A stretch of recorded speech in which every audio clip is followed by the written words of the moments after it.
Hey everybody, what's up? I'm Dr. Boyce Watkins from Your Black World, and I'm about to head back to Chicago today from DC. I came to DC for a couple of things. One for the 20th anniversary of the Million Man March, and also for the Black Wealth Matters event that we had at Howard University. We were finally able to pull off the event with probably about a third of the crowd that we had originally. And to those of you who came out and had to leave, I apologize. I promise I'm going to keep making it up to you. I owe you big. I really do, because the loyalty that you showed by coming out here, the loyalty you showed by coming out here was truly an honor. Also, I was surprised. I thought a lot of people would come for Farrakhan's event and just stop at my event just kind of as an extra.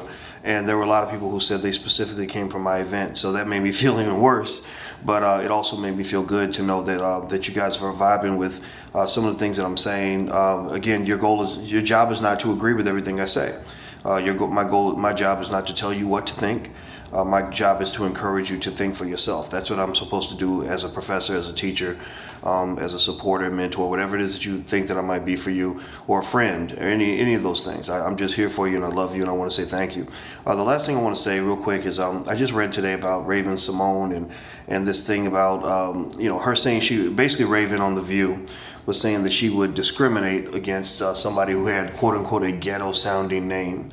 Now Raven is what I typically, you've heard me refer to the individuals like this as propped up Negroes. Propped up Negroes are black people who've been given artificial power by a white supremacist power structure that kind of rewards them for saying the dumb stuff, the dumb shit, excuse my French, that most normal people would not say.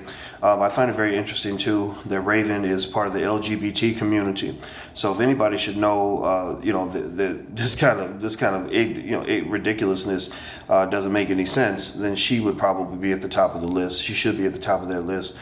I can't imagine. I would never support any black person who said, I'm not going to hire no lesbian. I just couldn't, I wouldn't support that. At the same time, I think we have a right to think what we want to think. Like, she has a right to say, I don't agree with a mother choosing that name for her child. That's fine. But she can't say, I won't give you a job. I would never hire you because of the name that your parents gave you. I think that's ridiculous. I think that, I think that we should just kind of ignore Raven, ignore The View. You don't have to watch that show. You don't have to watch these shows put on by these white networks that say a bunch of dumb things that set us backward, that pretty much ignore us because they think that black people should not have a voice. We do have a voice. We are real, we are strong, and we are in full effect, and we are present. So be present, move forward, lead your families in a strong and determined way. And when it comes to idiots like Raven Symone, just whatever. She's just out here cooning and clowning, trying to make her money. All right, everybody. Well, take care. I'm on my way back to the airport right now, and I'll talk to you guys soon. Love you. Bye-bye.